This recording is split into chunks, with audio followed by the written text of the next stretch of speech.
BJP पिछले 8 साल में मोदी जी या बीजेपी पार्टी को नेता नहीं बन पाए क्या?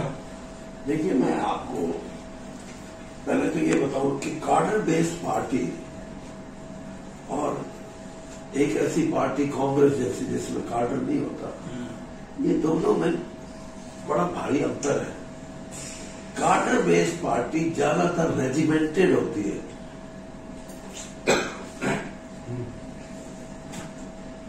और उसका नुकसान ये होता है कि उसमें लीडरशिप उभरने में मतलब मैं पता नहीं किस क्वालिटी का हूं, लेकिन मैं क्योंकि कार्डर में एक डिसिप्लिन्ड हूं, तो मेरी जो क्वालिटीज है किसी को पता ही ना लगे। और इसीलिए कांग्रेस को कहते हैं कांग्रेस तो मूवमेंट है। तो एक तो ये फर्क होता है।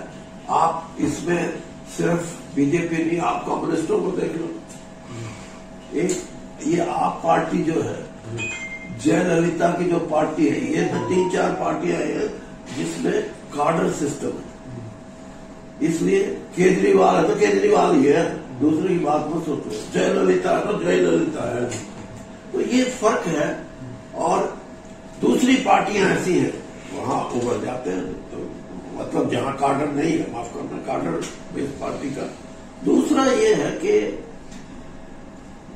जो आपने सवाल किया ना कि बाहर से जो स्टाफ आता है उनके पास क्या नहीं है, वो एक ये भी वजह है कि कांग्रेस ने 50-55-60 साल जो राज किया ना देश में, कोई भी पॉलिटिकल आदमी, कल आप भी ज्वाइन करोगे ना किसी भी पार्टी को, तो आपके मन में एक बार चक्कर घूमेगा, कांग्रेस, बीजेपी,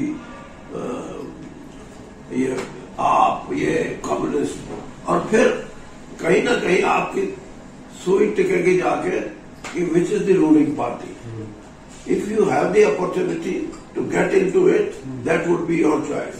अब आपको लगेगा नहीं, यहां तो मेरा मामला जमता नहीं, तो फिर दूसरा देखोगे भाई कांग्रेस हटेगी तो कौन सी है। तो 2014 तक तो बीजेपी दूसरी कैटेगरी में भी नहीं आती थी हरियाणा में। तो फिर क्या, फिर तो थर्ड चॉइस जो आदमी की होगी वो कहता चलो यार देख लेंगे, बैठे इस पार्टी में कभी तो उभरेगी। तो जो जिसको लगन है कि मैं सत्तासीन हूं और मेरे में कुछ गुण हैं, तो वो उस पार्टी को प्रेफर करेगा जो पार्टी सत्ता पार्टी होगी। इसलिए ये कमी रही है। लेकिन एक और चीज है, जैसे आप कांग्रेस में थे, बड़े आजादी से बोलते थे, बड़े सब कुछ करते थे, बीजेपी में आने के बाद सबकी बोलती बंद। वहां पे एक पूरी डिक्टेटरशिप है ना, वहां आप अपनी तरह से थोड़ा कांग्रेस में आप नारेबाजी लगाते थे, चौधरी वीरेंद्र सिंह जिंदाबाद। मैं तो अभी लगा, सुनो, मैं बता रहा हूँ उदाहरण के तौर पे, जैसे आपको यहाँ सीधा नरेंद्र मोदी और अमित शाह, उसके अलावा वो आजाद आप जो खुला थे तो या बंदिश में गए, तो कितना फर्क इसको माना? मैंने बता दिया ना कि रेजिमेंटेशन फौज में क्या है, फौज में नारा जो बोले सो निहाल, वार कराई है ये, उसके बाद दिमाग के सारे ताले बंद हो जाते हैं और फिर आदमी लड़ता है, उसको मौत और जिंदगी में फर्क नजर नहीं आता। यही किसी भी सिस्टम में इस तरह की बात जो होती है, वो आप 70 साल का यूएसएसआर का इतिहास उठा के देख लो, क्यों टूटी पार्टी। 70 साल जिसने दुनिया के सबसे बड़े मुल्क में राज किया हो, उसके 17 मुल्क पड़ गए। अभी वो गोर्बाचोव की जो डेथ हुई है, that is the best example. तो फिर इसमें देश की जनता को क्या है? मैं वही तो मैं बोल रहा हूँ, जैसे देश की जनता ने बदलाव किया, भाई मोदी जी को लेके आए, तो 200 तो वही कांग्रेस के वहां चले गए, तो देश की जनता को क्या मिला? देश की जनता को तो वही नेता मिले ना, फिर दोबारा से आप ही मिले, पार्टी तो बदली, सिर्फ लोगों को कांग्रेस की नेता जाने से ये हो गया, जैसे मैंने बताया, जो जहां उनकी पकड़ नहीं थी और कांग्रेस या और किसी पार्टी के आदमी की पकड़ थी, उससे बीजेपी को लाभ हुआ। एक तो माहौल था, और दूसरा फिर जैसे आपने बताया इस किस्म के लोग गए, तो लोगों ने कहा चलो ये भी देखो। सर, 2014 के जो इलेक्शन थे उस समय कुछ जो लोग जो पार्टी में आए, कुछ महत्वाकांक्षा से आए थे, कुछ लोग ऐसे थे जो कांग्रेस में संतुष्ट नहीं थे। लेकिन आज भी गुलाम नबी आजाद जैसे नेता कांग्रेस को छोड़ रहे हैं, कांग्रेस नेतृत्व पर सवाल उठा रहे हैं, तो आप इस चीज को कैसे देखते? देखो, कांग्रेस की जो टॉप लीडरशिप है जी, वो जब तक डिसिसिव नहीं होगी, यानी ये जो लिंगर ऑन करने की प्रथा है कांग्रेस में, मैं तो जानता हूं 42 साल तो कांग्रेस में ही कटे मेरे, ये जो लिंगर ऑन करने की प्रथा है, ये इंदिरा जी के लिए तो हो सकता है कि ठीक हो, क्योंकि उनका अपना एक वो था। राजीव गांधी के लिए भी, राजीव गांधी को भी सारा कांग्रेस और देश सपोर्ट कर, लेकिन आज की लीडरशिप अगर डिसिसिव होती है तो कांग्रेस उभर सकती है। डिसिसिव ना होना कांग्रेस की सबसे बड़ी कमजोरी है, और उसी कमजोरी का पहला शिकार इंद्रजीत है, दूसरा शिकार मैं हूं हरियाणा के संदर्भ में, और देश के संदर्भ में भी आप देख लो। यानी ये अलग बात है, अब कौन आदमी क्यों आया, आप ये भी कर सकते होंगे कि भाई इनको गद्दी चाहिए, गद्दी, लेकिन आपको मेरा किस्सा भी पता होगा कि मेरे पास राष्ट्रपति की चिट्ठी आती है, पास आते हैं मेरे फैमिली के लिए कि आपको 6 पास, आपने 5 बजे ओथ लेनी है कैबिनेट मिनिस्टर की। चिट्ठी मेरे पास कैबिनेट सेक्रेटरी की आती है, प्रधानमंत्री का फोन आता है, सोनिया जी का फोन आता है, और फिर 5 बजे की होता है, 11:30 बजे मेरे को ये फोन आता है, सॉरी। देश के इतिहास में ऐसा किसी जिसको इतना लज्जित कर दोगे आप, वो क्यों? इसका मतलब ये कहीं डिसीजन मेकिंग में आप you are not confident about your decision.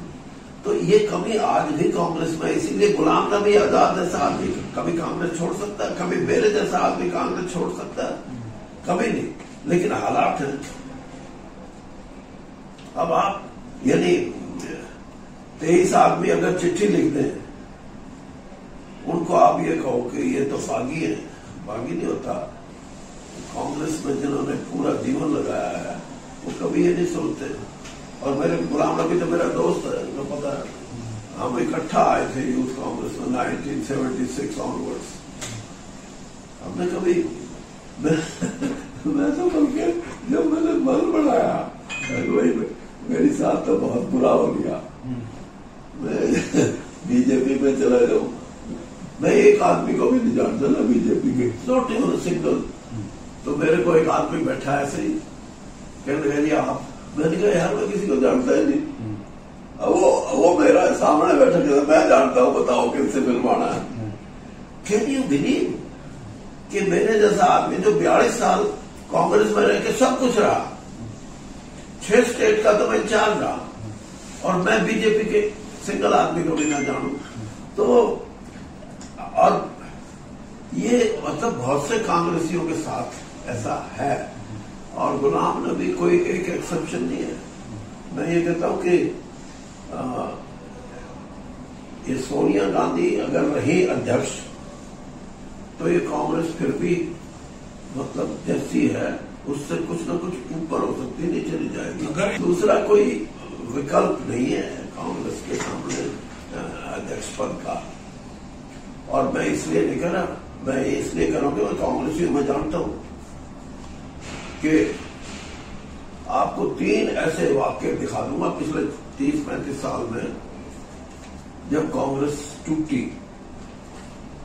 और टूटने के बाद कांग्रेस किसके साथ गई? 2 बार तो इंदिरा गांधी के साथ गई, जब सिंडिकेट और ये था, और तीसरी बार राजीव गांधी के साथ गई जब वीपी सिंह ने और तो ये कहना कि ये तो परिवारवाद, ये तो परिवारवाद की बात नहीं होती। बात यह है कि लोगों का एक बार ऐसा हुआ कि कांग्रेस टूटी, 5 कांग्रेस बनी, एक में तो हम भी थे तिवाड़ी कांग्रेस, एक में माधवराव सिंधिया की पार्टी बन गई, यानी 5 कांग्रेस बन गई। क्यों? क्योंकि अध्यक्ष जो था वो वहां से हटके था, तो सर यही पूछ रहा था, अगर सोनिया जी दोबारा आ जाए आपके निवास स्थान पे, जी आप दोबारा पुरानी गलती माफ हो, तो क्या दोबारा आप कांग्रेस में जा सकते हो? नहीं, देखो बात घर वापसी हो सकती है दोबारा से। देखो बात ये है, तो आपका पुराना परिवार है, देखिए अगर वहाँ कुछ गलतियां हुई है अनजाने में, कहा गया मान लो आपने छोड़ दिया उसको, तो क्या घर वापसी हो सकती है? मेरी सुन लो, वैसा जवाब तो मैं नहीं दे सकता, लेकिन मैं ये जरूर कहूंगा कि मैं ये नहीं किसी से कहवाना चाहता यार ये कभी कांग्रेस छोड़ के बीजेपी में आ गया, बीजेपी छोड़ के कोई और चला गया। ये मेरी उम्र के आदमी को इससे बचना चाहिए। आम आदमी पार्टी का 1 साल का टेस्ट ले रही है हरियाणा की जनता, और वो टेस्ट अगले जून महीने में 2023 में पूरा होगा। उस टेस्ट के बाद ये सवाल जो आपने किया है, तब आपको सही जवाब मिलेगा कि कुछ फ्यूचर है या नहीं है। आज के दिन तो प्रैक्टिकल चल रहा है। कल उसको कल राहुल ने कहा हल्ला बोल में कि भाई मीडिया हमारा नहीं है, संसद में बोलने नहीं दिया जाता, जनता से वार्तालाप किया जाएगा, जनता के बीच जाएंगे। तो क्या लगता है कांग्रेस ने सही डिसीजन लिया राहुल ने कि जनता के बीच संवाद किया जाए? सिर्फ राहुल की बात नहीं, मैंने भी एक फैसला किया है। प्रधानमंत्री जी ने 3 शब्दों के साथ एक शब्द और जोड़ दिया,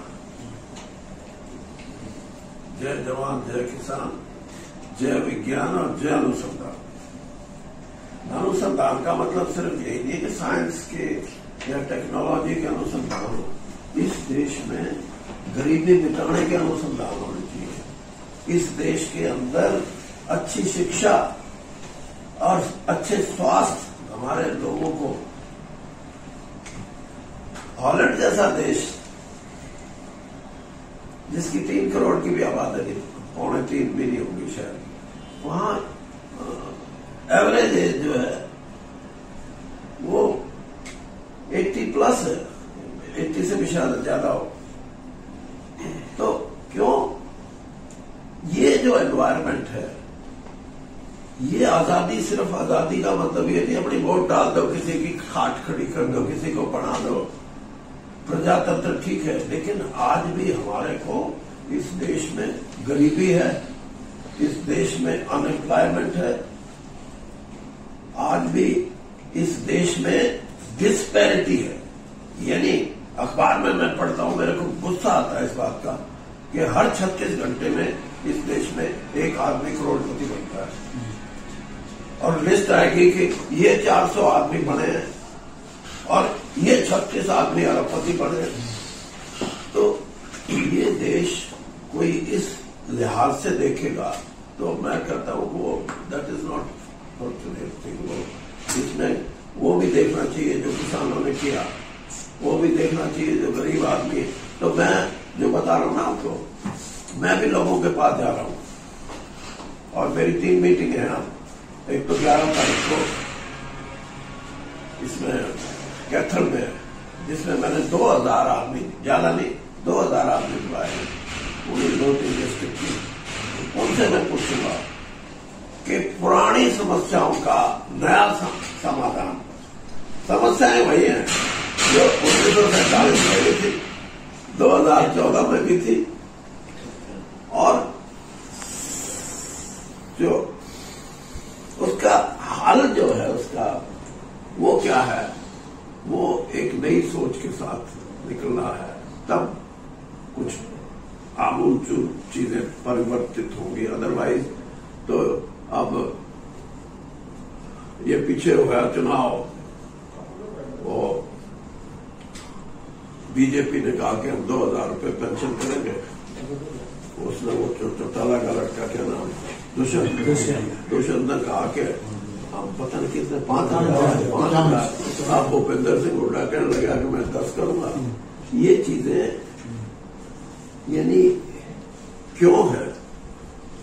ये चीजें इसलिए हैं कि समाधान का जड़ में पहुंचना आप जरूरी नहीं समझते। मैंने 23 मार्च 2023 को शहीदी दिवस पे रैली करने का फैसला किया। रैली नहीं होगी, वो मेरे 1 लाख वीरेंद्र सिंह के साथी, they would come come with new proposals, new innovation के इस चीज में ये हो सकता है। सुधा जी को भी संसदीय बोर्ड में लिया, भूपेंद्र यादव जी को लिया, क्या लगता है उसमें क्या लगता है? क्या सुधा जी तरफ आएंगी? उसमें क्या लगता है या क्या नहीं लगता, आप मेरा भी ख्याल कर लो। मैं राव साहब एक ही नैया के सवाल, इसलिए मैं जो आप समझदार हो समझ सकते हो। आपने सवाल ही ऐसा कर दिया जो आपने मेरे से पूछा था, पहले वाला सवाल कि लीडरशिप 1.5 साल तक उनकी पेट भरने की जरूरियात को पूरा किया है, उससे विपक्ष का जो एक, वैसे तो हर पॉलिटिकल पार्टी, पॉलिटिकल आदमी जातीय आधार पर अपना गणित बनाता है, लेकिन वो उससे लगा कि उस लाभार्थी की जो एक नई कॉन्स्टिट्यूंसी बनी, उसका विपक्ष का गणित फेल कर दिया उसने। और मैं ये भी कहता था, मैंने कहा कि यूपी के चुनाव घटनाक्रम बिहार का हुआ है, उससे विपक्ष को एक और मौका मिला है अपने आप को संगठित करने का। मैं पिछले 50 साल से राजनीति में हूं, सक्रिय इलेक्ट्रल पॉलिटिक्स। मैंने ये देखा कि जब जब जब इस चीज की जरूरत होती है कि विपक्ष इकट्ठा हो जाता है, शायद आगे भी हो जाए, लेकिन उसके परिणाम अच्छे तब नहीं आते जब हर आदमी उसके अंदर जो भी इम्पोर्टेंट उसके कंपोनेंट्स हैं, उसमें बहुत सी जो रीजनल लीडरशिप है वो बहुत एम्बिशियस होती है, और एम्बिशन ज्यादा होने से फिर फूट शुरू हो जाती है। और इसका परिणाम मोरारजी भाई, जब इमरजेंसी के बाद एक तरफा इलेक्शन हुआ था और मोरारजी देसाई एक आम सहमति के प्रधानमंत्री थे, इसमें भी कोई दो राय नहीं, लेकिन 2 साल तक सरकार नहीं चली, वो टूट गई। इसी तरह वीपी सिंह के समय में भी आपने देखा होगा। तो अब अगर इंडियन पॉलिटिक्स परिपक्व हुई है तो हो सकता है कुछ उससे हटके बात हो, लेकिन अभी तक तो ऐसा ही नजर आता है। अब मैं शुरू से एक बात करता हूं, भूपेंद्र सिंह हुड्डा ने उसको हथियार बना लिया मेरी बात कही हुई को। मैं ये कहता हूं कि कांग्रेस को तो कुलदीप के जाने का कोई नुकसान नहीं, और हमारे को मतलब बीजेपी को उसका आने का कोई फायदा नहीं, क्योंकि जो वो वोट बैंक भजन लाल जी ने गढ़ा था, वो बनाया नहीं था, गढ़ा हुआ था जो उसका, वो तो बीजेपी में चला गया ऑलरेडी। इसलिए कोई बड़ा लाभ बीजेपी को नहीं हुआ, लेकिन ठीक है। अब कांग्रेस के बाद वो ये तो कर नहीं सकता कि अपनी पार्टी को रिवाइव कर दे, दैट इज नॉट पॉसिबल। तो ही मस्ट हैव थॉट कि better course is to join BJP. आपकी सलाह अक्सर प्रचलित रहती है, भूपेंद्र सिंह हुड्डा को भी आपने एक बार सलाह दी थी कि भैया छोड़ो तो अपनी पार्टी मत बनाना, भाजपा में आ जाए। हाँ, नहीं, मैंने कहा कांग्रेस मत छोड़ना, और कहीं तेरे को नजर आए कि कांग्रेस से बिल्कुल ही मोह भंग हो गया, या कांग्रेस ने तेरे से मोह भंग कर लिया, तो मैंने कहा फिर बीजेपी में आ जाना। अकेली पार्टी बनाने के परिणाम राव वीरेंद्र सिंह जी से लेकर आज तक जितने भी हुए हैं, भगवत लाल शर्मा, बंसी लाल और भजन लाल, ये जितने भी महापुरुष हैं हमारे, ये मतलब एक बार तो जो सकते जो दिया है वो रोशनी खूब देता है। तो भाजपा में सेफ है फ्यूचर? है भाजपा में सेफ रहेगा फ्यूचर? किसका? कोई भी नेता अगर आए, आप भाजपा के बड़े लीडर हैं, तो क्या भविष्य भी अब भाजपा में ही सुरक्षित है? किसी नेता देखो, भविष्य की तो अभी मैं नहीं कहता, लेकिन मैं इतना जरूर कहता हूं कि हरियाणा में जो कांग्रेस है कांग्रेस हरियाणा में मरी नहीं है। कई स्टेट में तो आप कह सकते हो जी यहाँ तो मर गई। यूपी में कहाँ है, बिहार में कहाँ है जी। लेकिन यहाँ कांग्रेस है और कांग्रेस ने फैसला ये कर दिया कि सब कुछ भूपेंद्र सिंह हुड्डा को सौंप दिया। अब भूपेंद्र सिंह हुड्डा की मानसिकता क्या है, इसको आप as journalist, this is a moot point, जिसको आप भी उसका अध्ययन करो कि उसको पूरी पावर सौंपने के बाद कांग्रेस मजबूत रहेगी या कांग्रेस और घटेगी।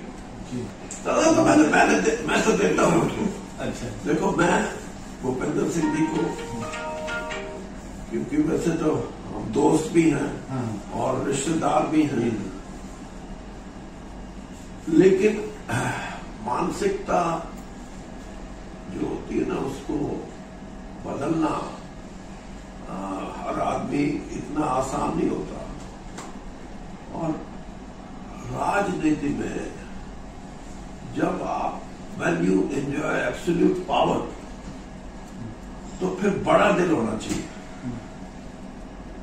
बड़ा दिल का आदमी राजनीति में बड़ा ही होता है।